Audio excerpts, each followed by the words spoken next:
Hi, this is Dr. Mary Franklin-Lemire, and this is lecture 2 of my mini immune series. Today, or in this lecture, I'm going to talk about the actual function of immune cells. In immunology, we are very interested not only in what the immune cells are, where they are, but more importantly, what are they doing? And so that's what this lecture is going to be about. So the first innate immune cell I would like to discuss is the macrophage. The macrophage is sort of the workhorse of the immune system. They are always functioning, regardless if you have an infection or no infection. And the reason for this is macrophages are what we call tissue resident. So the macrophage is a tissue resident cell.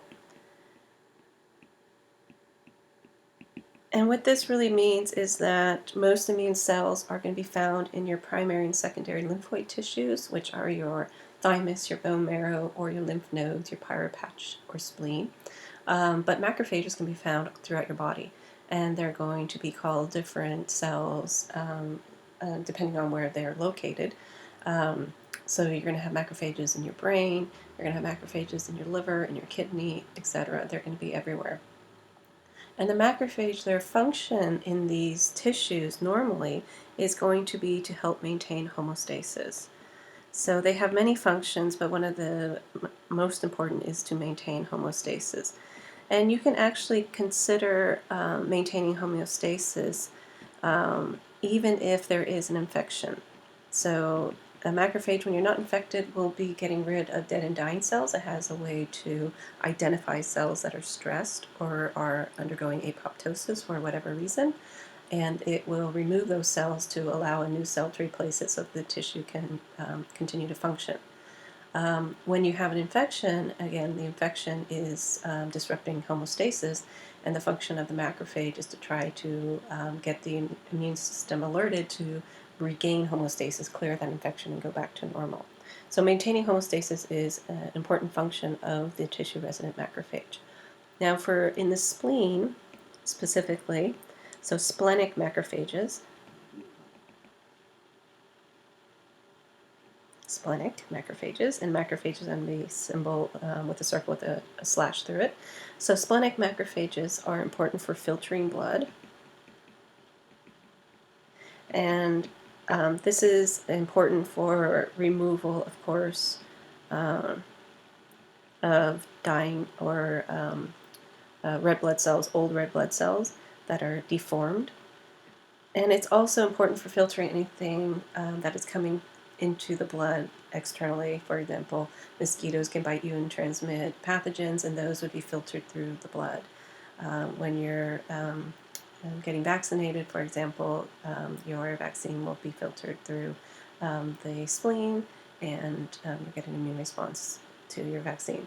But the splenic macrophages are the filter for your blood system. The other thing that the macrophage is it's an alarm system. So the macrophage is what alerts your body that something is going on. And it does this through communication with not only other immune cells, but cells that surrounding it, fibroblast cells, endothelial cells of the blood vessels, and it secretes proteins. And these proteins are communicators, and they're called cytokines.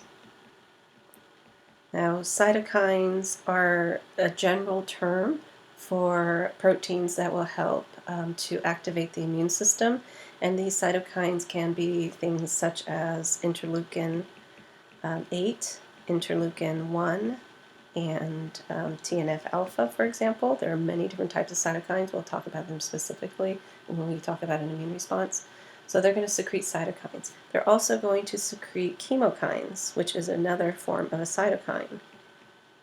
And chemokines are sort of, you can think of them as navigation.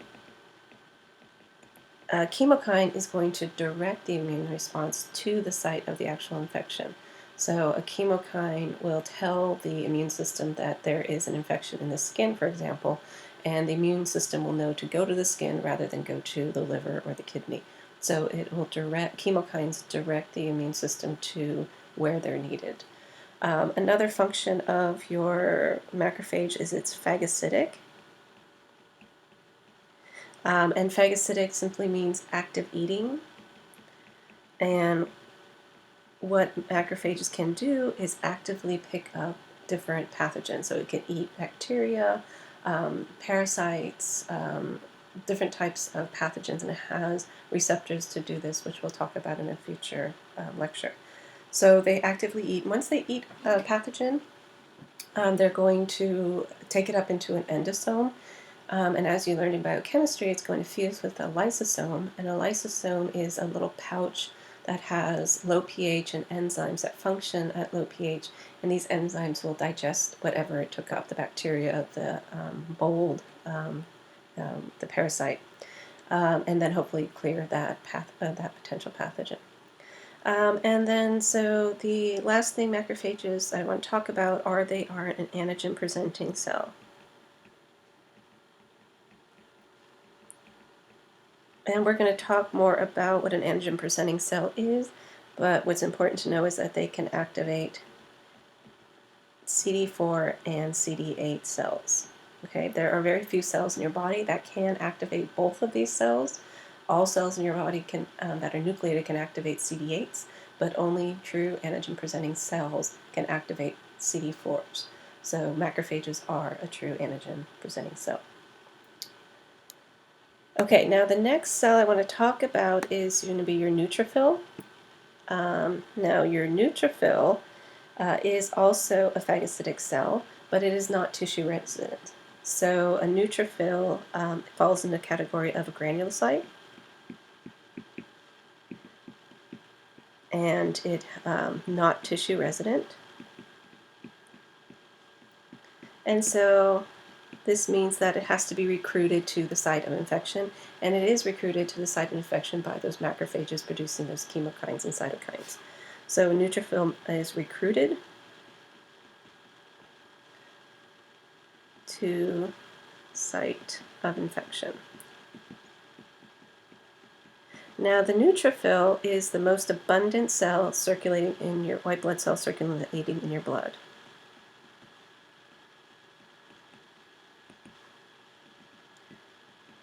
And it also is the most abundant in your bone marrow.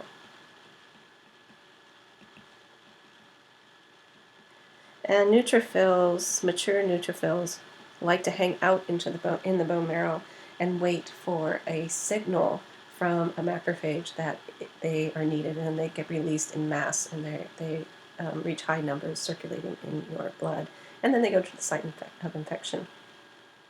Now, the function of neutrophils are going to be similar to macrophages in that they are also phagocytic.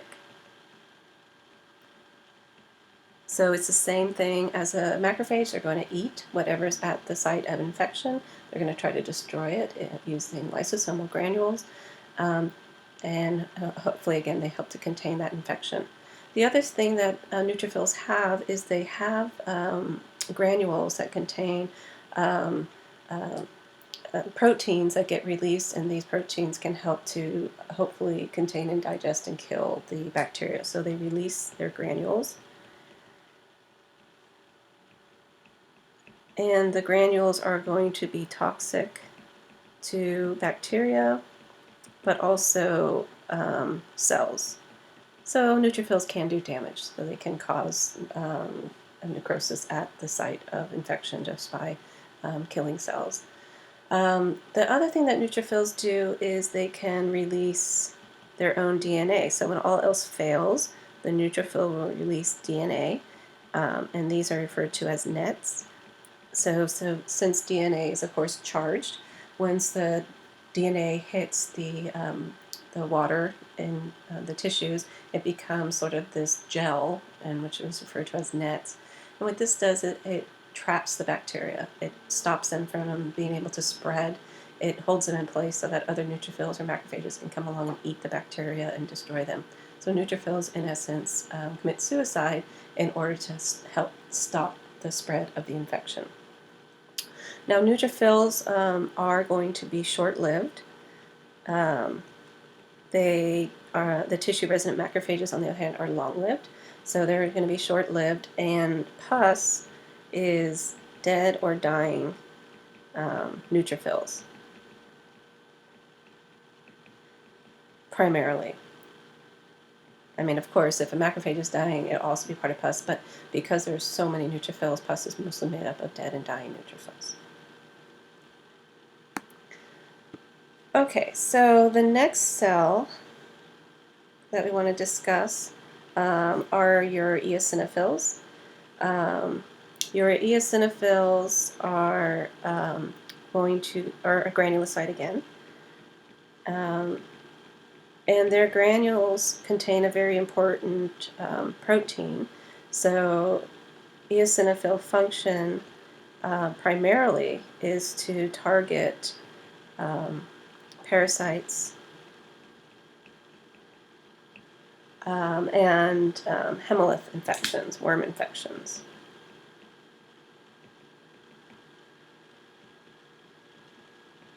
And it does this by major basic protein.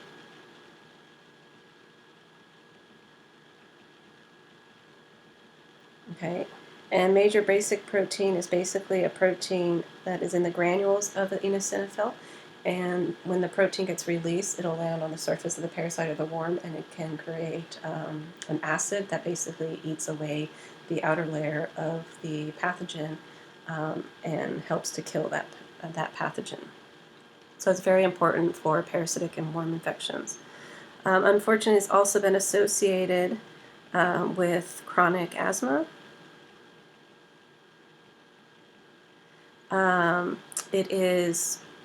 It helps to maintain a Th2 environment, and we'll talk about what that means in a future lecture, but basically this leads to asthma and allergic responses. So in this case, the eosinophil is in the lungs, and it's reacting to the lung environment, but there is no pathogen there, so it's actually causing pathology of the lung tissue, or helping to generate pathology in the lung tissue with no pathogen present. Okay. The next innate cell we're going to talk about are the mast cells. So mast cells are mediators of the allergic response.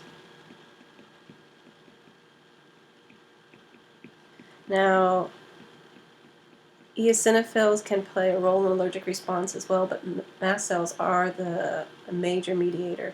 And the reason is because they are also tissue resident, like the macrophage. And mast cells just kind of hang out in tissue, similar to the macrophage, and they wait for their particular antigen to come around. Now, the important thing about a mast cell is the same mast cell can respond to many different types of allergens. And it does this by using B cells and antibodies, and we'll talk about that more after we talk about B cells.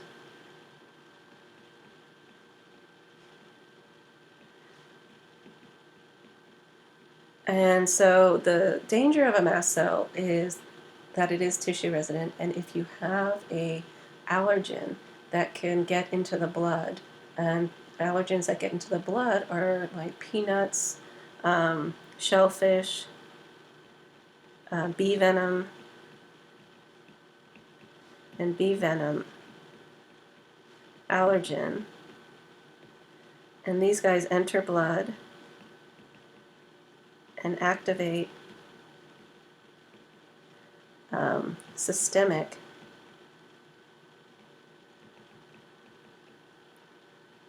mast cells, and then this leads to shock. So you can imagine that the allergen gets into the blood of course brings the allergen to the liver, to the kidney, to the heart, to the brain, to whatever. And the mast cells that are the mast cells that are tissue resident in those tissues will become activated, will release histamine and all their nasty mediators, and you'll get a systemic reaction to that allergen. This doesn't happen to allergens that are taken or inhaled, Those type of allergens do not get into the blood, so they stay localized in the respiratory system, and that's why you get, for example, hay fever, rhinitis, with allergens that are in our environment that you take up through your respiratory system, and those typically do not lead to shock. Okay, so the next cell is our natural killer cell. Natural killer cells are a part of the lymphocyte lineage. It shares this lineage with T cells and B cells. T cells and B cells, as you know, are part of the acquired immune response. Even though natural killer cells, it develops from the same stem cell, the same lineage, it is not part of the acquired immune response. Response is part of the innate response. And so the natural killer cells are going to use different types of protein receptors on their surface to identify cells that are infected, or identify cells that are stressed and need to be killed. So a natural killer cell, for example, can identify infected cells generally, and it's going to use a molecule called MHC, major histocompatibility complex, and it has what's called an MHC sensor. And the MHC molecule that it's going to sense is MHC1. And so basically you're going to have a cell with MHC1 on its surface. So this is just by this one. And then you're going to have a cell that's infected, and it has very few MHC1. So your natural killer cell will identify, so it sees the one and it does not kill, and there no one, so it kills infected cell. Okay, so kill and not kill. So the natural killer cell will go around and will sort of see stress cells. Stress cells will also downregulate the MHC1, and so it'll kill a stress cell, dying cell. And it does this by releasing cytotoxic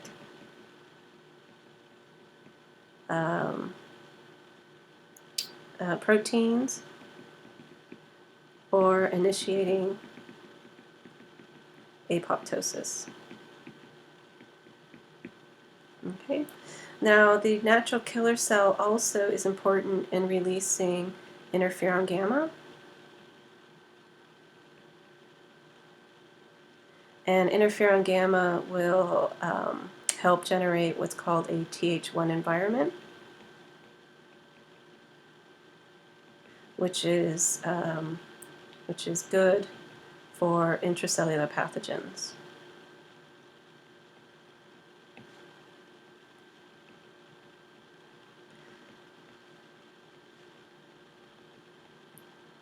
And we'll talk more about natural killer cells in class, but this is just an overview about what they do.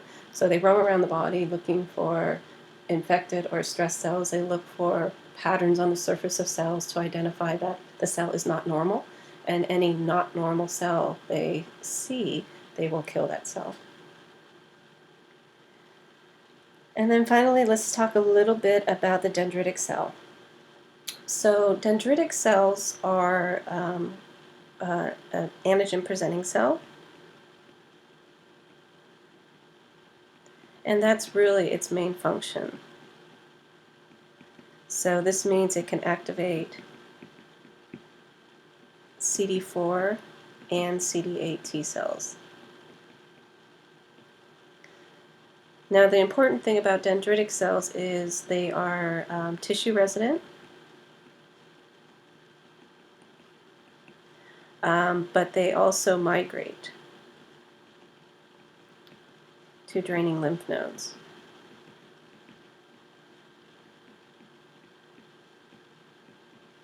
Now, when they're tissue resident, they are called immature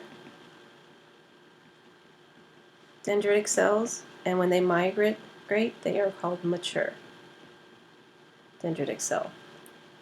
So a dendritic cell, along with the macrophage, will be hanging out in the tissue, the skin, for example. You'll get a break in the skin, and the bacteria will enter.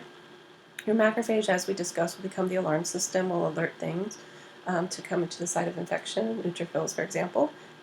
Your dendritic cell, however, has another role. The dendritic's role is to grab that antigen, so pick up that antigen, and move or migrate to the draining lymph node. And so the dendritic cell activates T cells in the draining lymph node.